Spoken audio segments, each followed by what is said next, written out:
Boordiin filannoo biyyaalessaa TPLF paartii siyaasaa keessaa haquun dhagahameeti kan inni jiru. Oduu biraatiin ammoo Abuna Maatiyaas guyyaa har'aa kana ibsa kennaniiti kan isaan jiran. Oduu biyya alaatiin ammoo Aljeeriyaan lammiilee Faransaay biyya isaanii keessa jiran biyyaa baasuu fi akkasumas embaasii biyyattiis cufuu ishee kan beeksifteedha.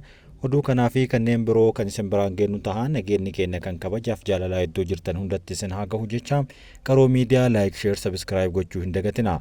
Boordiin filannoo biyyaalessaa TPLF paartii siyaasaa keessaa haquun guyyaa har'aa kana dhagahameeti kan inni jiru. Paartiin adda bilisummaa uummata Tigraay kan ofiin jedhu TPLF paartii siyaasaa keessaa haqamu boordiin filannoo biyyaalessaa Itoophiyaa beeksiseetiin jira.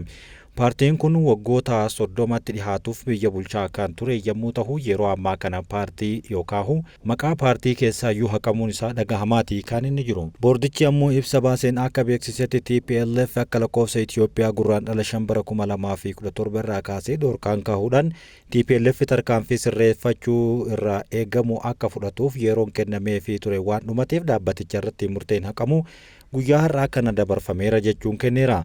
Waraana waggaa 4 dura Tigraay keessatti jalqabee wal qabatee mana maree Itoophiyaatiin garee shororkeessummaatti farrajamee kan ture TPLF sochii humnaa keessatti hirmaachuu isaatiin boordii filannoo biyyaalessaatiin haqamee akka ture ni yaadatama. Adda bilisa baasaa uummata Tigraay gocha yakkaa keessatti yookaan gocha fincilaa jedhame keessatti hirmaachuu isaatiin bu'uura labsii lakkoofsa 1162 muraa 2011 keewwata 98 paartii siyaasaa keessaa haqamuu isaa boordichi filannoo ibsa kenneetii kan inni jiru. Haa ta'u malee waraana mootummaa federaalaa fi hidhattoota Tigraay gidduutti waggoota lamaaf yoo xiqqaate gaggeeffamaa ture waliigaltee Piriitooriyaatiin fala argachuu hordofee boordiin filannoo Itoophiyaa karaa labsii galmee paartilee siyaasaa fi naamusa filannoo fooyyessuudhaan kan baaseen TPLF haala addaatiin galmeessuu danda'ee jira. Boordiin filannoo biyyaalessaa Itoophiyaa TPLF haqamuu ilaalchisee har'aa ibsa baaseen akka beeksisetti labsii lakkoofsa 1332 muraa 2016 hordofee qajeelfama lakkoofsa 25 muraa 2016 bahee fi boordichi galma sana hordofee ajaja akka kennee kan hojiirra oolu kenneefim TPLFs kabajuu dideera jechuun dubbateera. Yeroo garagaraatti akeekkachiifni kennamus dirqama seeraan itti kenname hin raawwanne jedheera. Kanaan alattis paartichi mirkaneessituu qaama seerummaa paartii itti amanee fi itti waliigalee fudhatee hin beeku jedhu eeruudhaan seera qabeessummaan koo kan hin mirkanaa'u jechuu isaa ibse fi qajeelfama kabajuudhaaf hayyama hin taaneef jechuun boordichi ibsa baase keessatti eereera. Haala addaatiin yeroo galmaa'u sanadoota seerichatti ibsaman sagantaa paartii seera ittiin bulmaataa paartii fi tarreeffama maqaa fi mallattoo geggeessitoota paartichaa boordichaaf dhiyeessuu isaa ibseetii kan inni ture. Haa ta'u malee TPLF seera qabeessummaan isaa akka haqamu murteen darbe akka kahuuf gaafii akka lakkoofsa Itoophiyaa Ebla 13 fi 28 bara 2015 boordichaaf dhiyeesseen haala addaatiin paartii ta'ee galmaa'uudhaaf sanadoota akka dhiheeffataniif gaafatan tokkollee kan hin dhiheessine ta'uu boordichi ibsa har'aa kana keessatti mul'iseera. Boordichi xalayaa akka barreessetti akka lakkoofsa Itoophiyaa adoolessa 19 bara 2016 labsiin paartilee haala addaatiin galmaa'uudhaaf labsame booda ji'a lammaffaatti gaafii yeroo dhiheessutti kaayyoo labsichaa hojiirra oolchuu fi bu'uura labsichaatiin haala addaatiin paartii tahee akka galmaa'u adeemsa ifaa ta'e ifomeera. Kaayyoo fi hojiirra oolmaa labsii uummataaf ifa ta'e kana ifatti yookaan fi sanadoota dhihaate kana irratti labsiin ibsaman wal qabsiisee kan dhiheessuu fi sirna galmee labsichaatiin kaa'ame raawwachuun galmichi raawwatamuu boordichi guyyaa har'aa kana beeksiseetii kan inni jiru. Abuna Maatiyaas rakkoolee marii nagahaan furamanii biyyi boqonnaa akka argattu gaafatan. Paatriyaarkiin Bataskaana Ortodoksii Itoophiyaa Abuna Maatiyaas dhimmoonni irratti waliigalanii barbaadan rakkoolee karaa nagahaatiin akka mariin furaman gochuudhaan biyyi boqonnaa akka argattu akka godhamuuf gaafatanii jiran. Garaagaraatiin qaamoleen sinoodosii keessaa bahan akka deebi'an gochuun ergama hangafa kora sinoodosii Bataskaanaatti taa'uu isaas paatriyaarkichi beeksisaniiru. Paatriyaarkiin Bataskaanichaatti waamicha kana kan dabarsan kora waggaa sinoodosii caamsaa 14 bara 2025 jalqabe irratti haasaa yeroo taasisanittidha. Korri kun raawwii hojii hafuuraa, hawaasummaa, dinagdee fi bulchiinsa Bataskaanaatti gamaaggamuudhaan hojii gara fuula duraatti kallattiin kan kaahu ta'uu paatriyaarkichi haasaa baneensaa isaanii irratti ibsaniiru. Yeroo ammaa kana Bataskaanni Ortodoksii Itoophiyaa kutaalee addunyaa hundarratti akka argamtu dubbiin kan dubbatan yommuu ta'u, teessoon Sinoodosii bakka itti argamu dachee Itoophiyaatti yeroo kamirrayyuu caalaa hojii isaa fooyyee qabu hojjechuudhaaf Waaqaaf ajajamuun ummaticha tajaajiluun nurraa eegama jechuun dubbataniiti kan isaan jiran. Abuuna Maatiyaas haasaa isaanii kanaan sababa garaa garaatiin qaamoleen Sinoodosicha keessaa bahan jiraachuu eeraniiru. Akkuma hundi keenya hubannu jechuun kan jalqaban qaamoleen baay'een Sinoodosii keenya keessatti hin hammatamin biyya keessa ni jiru. Qaamoleen kunneen tokko tokko sababoota garaa garaatiin nurraa kan bahanidha jedhan. Paatriyaarkichi Sinoodosiirraa bahaniiru qaamolee jedhan adda baasanii eeruu baatanis abbootii Bataskaana Ortodoksii Tigraayitti argaman mana lubummaa ofii isaanii akka hundeeffatan ni beekna jechuunis warroonni barreessaa jiranis kaahaniiru.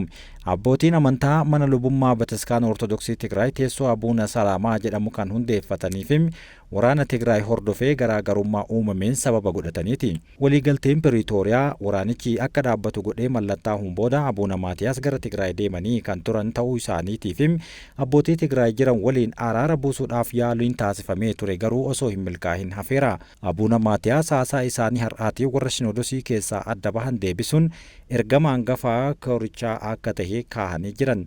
Kanneen deeman akka gara mana isaaniitti deebi'an, warri kaanis akka karaatti deebi'anii makaman hojjechuun hojii kora kanaati jechuun dubbataniiru. Abuuna Maatiyaas haasaa baniinsaa isaaniitiin dhimmoota haala waqtaawaa biyyattii ilaalchanii kan kaasan yommuu ta'u, tajaajilli abbootiin amantaa gumaachan karaa hafuuraatiin qofa osoo hin taane karaa damee diinagdee fi hawaasummaatiinis akka dabalu ibsaniiru.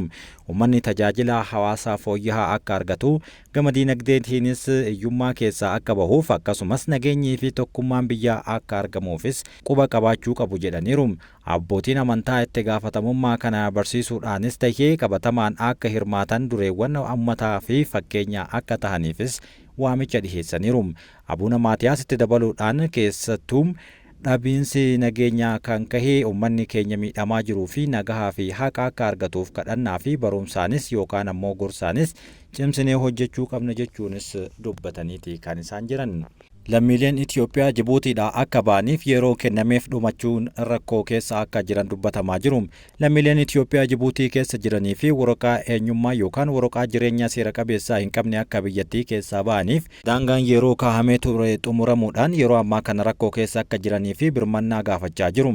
Baqattoonni kumaatamaan lakkaa'aman gara daangaa Dawwaallee gaafachuudhaan warri kun ammoo iddoowwan gara garaatti walitti gurmaahuudhaan dararamaa akka jiran lammiileen Itoophiyaa waggoota 20 oliif Jibuutii jiraatanis haaluma kana keessatti akka argaman dubbataniiru. Kanaan dura wayita mootummaan Jibuutii murtee kana dabarsuu daangaa yeroo baqattoota eenyummaa jireenyaa hin qabne keessaa ba'uu qaban kaa'uu mootummaan Itoophiyaa yeroo akka dheeratu gaafatee ture. Haa ta'u malee mootummaan Jibuutii yaada imbaasii Itoophiyaa Jibuutii jiru dhiheessee ture osoo hin fudhatin hafeera. Jiraataan Jibuutii irraa yaada kennan warri seeraan alaa biyya kana gadhiisanii akka bahan erga mootummaan ajajee as wanti deemaa jiru baay'ee ulfaataadha jedhaniiru. Lammiilee irratti kaasuu fi wantoonni biraas kan jiran yommuu ta'u, Jibuutii keessatti yeroo ammaa kana humnaan qabanii gara biyyaatti yookaan gara hidhaatti galchuun itti fufeetiin jira. Jibuutii lammiilee biyya eeyyama jireenyaa hin qabne ebla 3 hanga caamsaa 2 biyya isaanii akka gadhiisan ajajjee turte. Yoo sun hin taane ta'e ammoo poolisiidhaan qabdee akka baaftu beeksiftee turte. Yeroo kenname kun erga xumuramee amma 7 deemaa kan jiru yommuu ta'u, yeroo kana keessatti kanneen biyyattii keessaa ba'an jiranis warri ba'uu hin dandeenye garuu dararamaa jiraachuu dubbatamaa jira. Jibuutiin waanuma jette dhugaa godhachuudhaan yeroo kun dhumatee jennaan poolisiidhaan qabanii uummata kaan hidhatti kaan biyyaa baasutti itti fufaniiru. Kan nagahaan bahee jalaa baheera. Warri kun ammoo warri achitti hafan humnaan butamaa kan jiranii fi warri humnaan butamuu keessaa bahan ammoo rakkoo hamaa keessatti akka argamu gabaafamaa jira. Jibuutiin biyya argamanis ta'ee hariiroo dippiloomaasiitiin Itoophiyaatti baay'ee dhihaattu. Kanaafuu lammiileen Itoophiyaa haala adda addaatiin biyyattii kana keessa kan jiraatan warroota kumaatamaan lakkaa'amanidha. Kanneen karaa darbanii gara galoo galaana Edanitti ceehuudhaaf karaa Yamanii darban gara Saudi Arabiyaatti imalanis Jibuutii osoo hin qaxxaamurre karas bahuun isaanii yeroo garagaraatti waan hin danda'amnedha. Imbaasiin Itoophiyaa Jibuutii jiru murtee mootummaa biyyattii dabarse hordofee yeroon akka baqattootaaf kennamu gaafatee turus hanga ammaatti garuu mootummaan Jibuutii osoo hin fudhatin hafeera.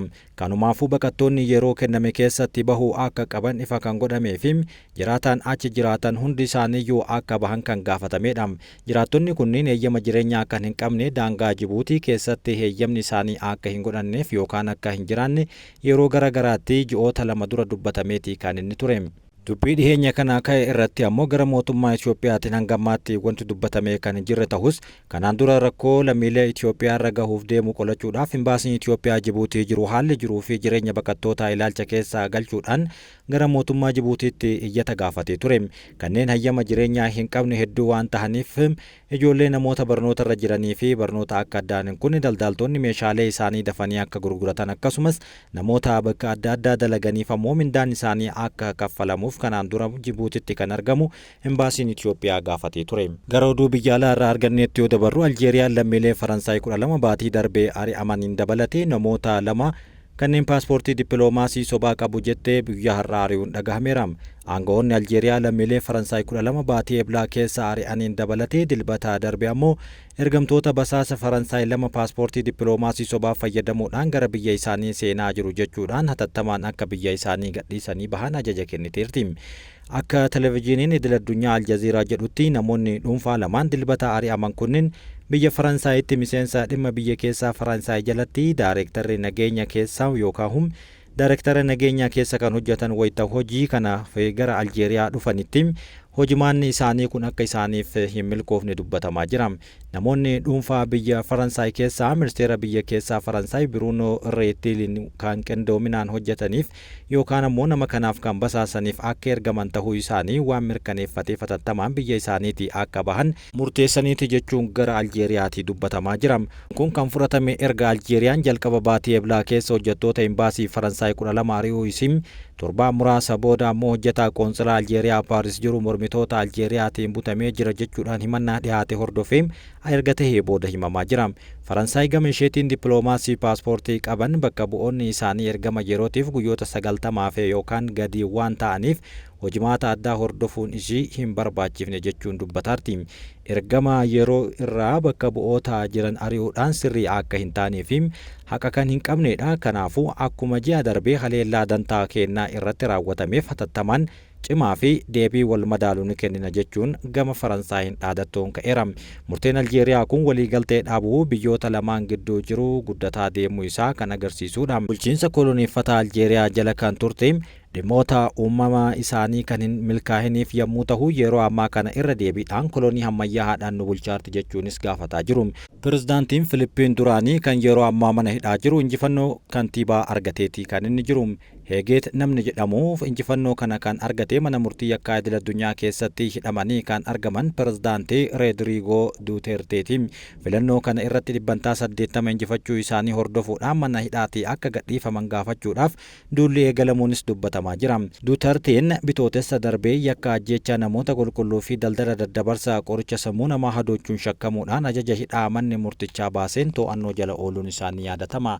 Yeroo ammaa kana ammoo manuma hidhaa taa'uudhaan dhibbantaa 89 argachuun kantiibummaa injifatee jira. Oduu keenya kanarraa kan xumuraatiin Doonaald Tiraamp baay'ee qaalii kan tahee fi xiyyaara doolaaraa Ameerikaa 400 ol baasuu danda'u fudhachuudhaaf qophiidha jechuun dubbatamaa jira. Amma qondaaltonni ol aanoon Ameerikaa kennaa hanga doolaara Ameerikaa 480 baasuu fudhachuu danda'u jechuunis gaafatamaa jira. Tiraamp xiyyaara gatii qaalii hanga kanaa baasuu Kwaatar irraa fudhachuun muuziyeemii isaaniitiif godhu jechuunis dubbatamaa jira. Kanumaan walqabatee pirezidaantonni duraanii Ameerikaa erga soorama bahanii booda mana kitaabaa fi muuziyeemii dokumentoota garaagaraa qabate banuudhaan ummataaf banaa gochuun isaanii ni beekamu. Tiraamp garuu kennaa hagas gahu kana naaf dhiyaatee hin fudhadhu jechuudhaan fuula isaa akka hin guurre dubbatamaati kan inni jiru. Pirezidaantonni erga muuziyeemii bananii kennaa adda addaa dhaabbilee fi namoota dhuunfaa irraa argataniinis sochii isaanii ni geggeessu. Dhiheenya kana jaalatamummaan Doonaald Tiraamp biyyoota Arabaa biratti qabu dabalaati kan inni dhufe. Keessaahuu biyyoota boba'aa dhambadaadhaan biratti jaalatamummaan Doonaald Tiraamp qabu akkaan ol ka'eetiin jira. Kanumaan wal qabatee marii nagahaa Yukireenii fi Raashaadhaaf gara Turkiitti imaluufis qophii isaanii xumuraniiti kan isaan jiran. Doonaald Tiraamp Riyaad irraa gara Dohaatti wayita imalanitti ibsa gaazexeessitootaaf kennaniin gitni isaanii Raashaa Vladimir Putiin gara sana yoo imalan ta'e ta'e dhimma waraana Raashiyaa fi Yukureen irratti mari'achuudhaaf anis gara Tarkiitti nan imala jechuun dubbateera. Pirezidaantiin Ameerikaa kun yoon achi hin jirre Putiin hirmaachuu fi dhiisuu isaa hin beeku jechuudhaan hanga ammaatti wanti adda baase akka hin jirre dubbateera. Tiraamp achitti akka argamu kan barbaadu yoo ta'e kunis ta'uu danda'a, anis deemuu Putiinis deemuu ni dandeenya jechuun ammoo dubbateera. Osoo waraana kana xumuruu dandeenye jedheen waa'ee isaa yaadaa ture jechuunis dabaleera. Ministeerri dhimma alaa Ameerikaa Maarko Ruubiyoon marii nagahaa Raashiyaa fi Yukureen Tarkiitti gaggeeffamuu yookaan guyyaa boruutiif gaggeeffamuudhaaf qophii irra jiru kanarratti ni hirmaatu jedhamee kan eeggamu yommuu ta'u, Putiin yoo kallattiidhaan kan imalu ta'e Doonaald Tiraampis akka imalu eeggamaatiin jira.